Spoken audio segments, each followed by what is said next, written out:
and welcome to this Hoop Collective short. Joining me from New York City in our studios is Tim Bontemps. Hello, Timothy. Hello, guys. Joining us from Dallas, Texas is Bontemps MacMahon. Howdy, partners.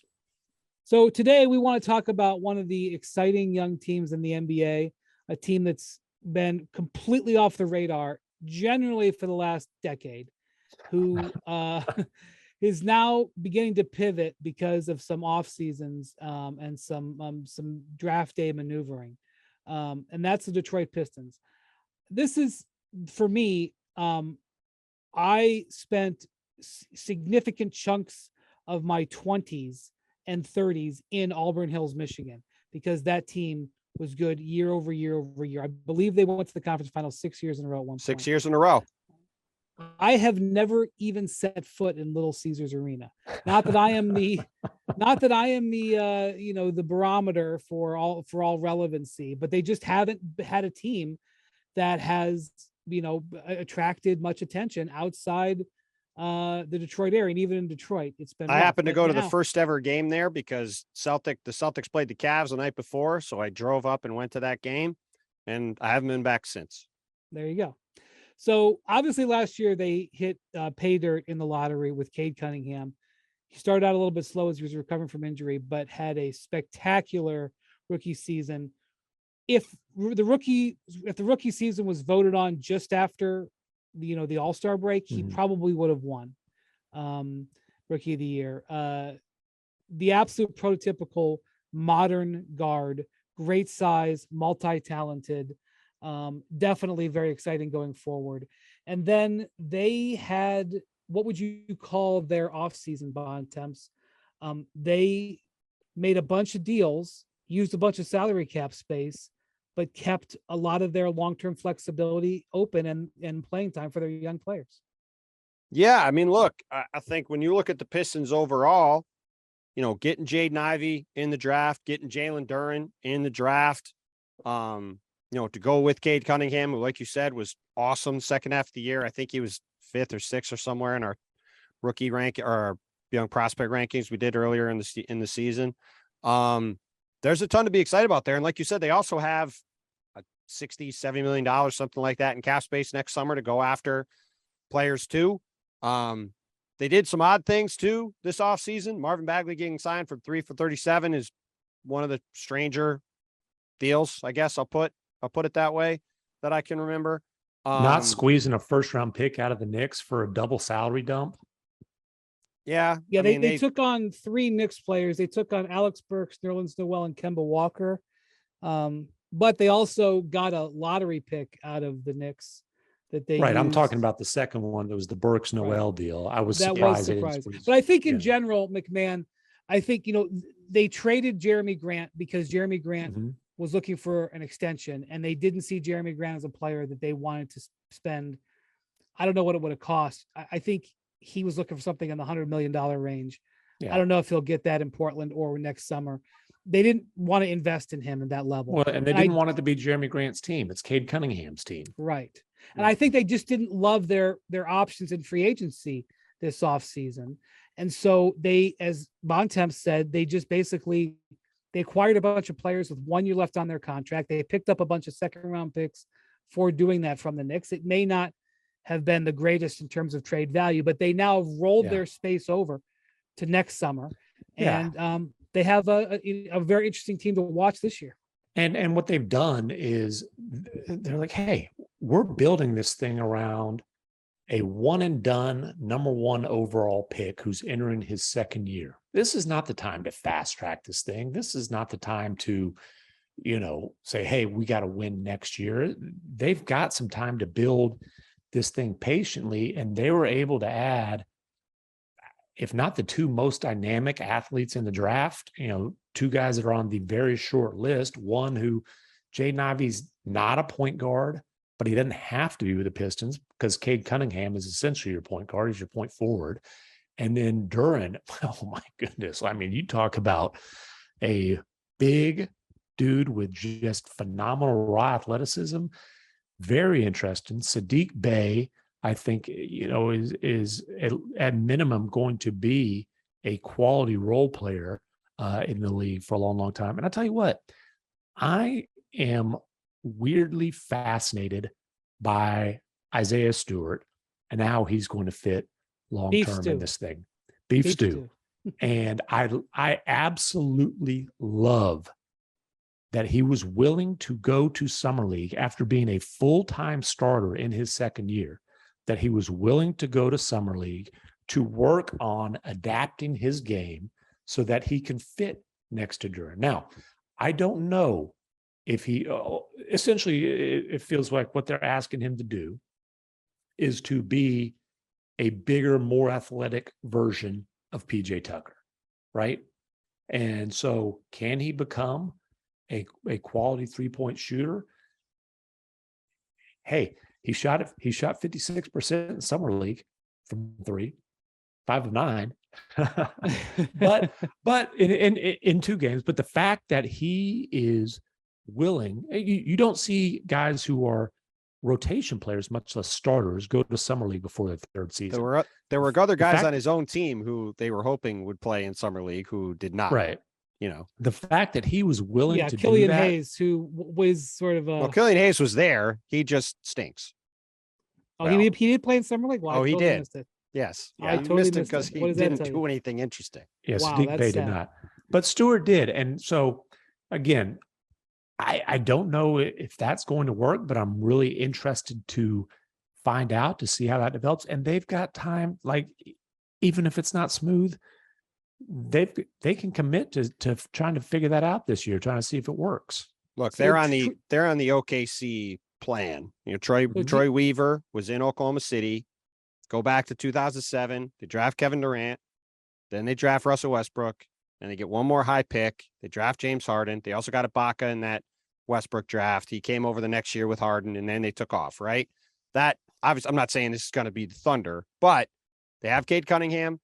Jaden Ivey's a similar hyper athlete who also, being at Summer League, he is really big and long. Like, I thought watching him on TV, he was more Ja Morant size. He's like 6'5" with long arms. Like, they're going to be huge across the board next year. Like you said, man, especially if they try to play Isaiah Stewart, fellow Western New York guy from Rochester. So I'm rooting for him. And Jalen Duren together, who's also a mountain of a guy at 18 or 19. But they then, in theory, this is going to be the super fun League Pass team next year. I'm really excited to watch them play. They're probably going to be terrible again. And they're going to get one more crack at a high pick in a draft that just happens to include Victor Wembanyama and Scoot Henderson. And they get lucky one more time in the lottery, get another top 5 pick to go with those guys. They're going to be cooking with some gas. Well, Troy, even though Sam Presti obviously gets a lot of credit for his drafting in Oklahoma City, Troy Weaver was a big driving force. He was like their lead draft guy. And Troy Weaver was really, really interested in Jalen Duren. I think this has been reported, but I have been told that the Pistons like legitimately considered taking Jalen Duren with the 5th pick. That's how much Troy Weaver liked him. Now, ultimately, they were like, look, Jalen, especially when it was clear that Jaden Ivey was going to be there, like, we got to take Jaden Ivey. He is he's a premium talent. But as soon as they realized that Jaden Ivey was going to come off the board and they were going to do it, they started working on trades to get another pick in the lottery to try to get their hands on Jalen Duren. And so Troy Weaver, I don't know if he would say this and come out publicly and put the kind of pressure on him, but I think Troy Weaver sees Duren as a major, major talent. And of course, Weaver was the type of guy, for example, Serge Ibaka was a guy that Weaver, played a big role in identifying. So he's, got a track record of finding this, and his instincts told him Jalen Duren. So I think you're right, Bontemps. I think you see a ton of Cade Cunningham, a ton of Jaden Ivey, a ton of Jalen Duren. They experiment with Isaiah Stewart. But the reason next year is interesting for them is that this is the 3rd year coming up for Sadiq Bey and Stewart. So they would be due contract extensions after next season. So their sort of cap space here could be next year. So they have given themselves a window to potentially be a free agent player while also developing these young guys. Yeah, no question. Go ahead. So you hit on Bagley, and you don't like the contract, but I'll say this: that's a swing at a guy who was a number 2 overall pick. I mean, clearly shouldn't have been a number 2 overall pick, but everybody in the world considered him at least a top 5 talent in that draft. And I think there is some pretty significant potential there for him in as a 6-man scoring big, that type of a deal. So I don't mind that, especially, they got him for, 3 deflated basketballs, I think was the deal. I don't mind taking a swing on a guy who there's at least some upside there. I just think they paid him about $33 million more than they needed to, but there is that. But taking a swing, I get. And look, like you said, Brian, Jaden Ivey's going to have the ball in his hands a ton. He's probably going to be pretty terrible this year. Like generally, young guards. If you want to lose terrible. in the NBA, play young guards. That's right. It's play him a ton. Time. That's right. Yeah. And Jalen Duren shows some really interesting passing ability. He's an enormous guy. I mean, he looks like he's 28. He was one of the youngest guys in the draft. Like there's a ton to be excited about. And I think they're going to be a super fun, like I said, super fun league pass team. I mean, they're going to be top 3 easy for me league pass team next year because they're young. Jaden Ivey was at summer league. He was going down the lane. He still doesn't really go right. So he's going left all the time and like fighting back left to fling the ball up. And so that led to a lot of, his limbs are kind of going in every direction. But he's also hyper fast with the ball.